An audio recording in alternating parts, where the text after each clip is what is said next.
Introducing window sharing. You can now share a single app or window instead of your entire screen to limit what others can see. This new feature is available on InstaShare 2 for Windows and macOS. Let's see how it works. First, open the InstaShare 2 app and connect to a BenQ display.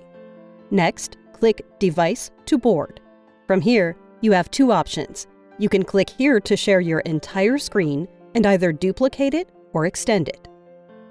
Or you can click here to select a specific opened window or app to share. That's it! You can now easily control what you are sharing with the new window sharing feature. For more guides and tips about InstaShare 2, be sure to check out our other videos.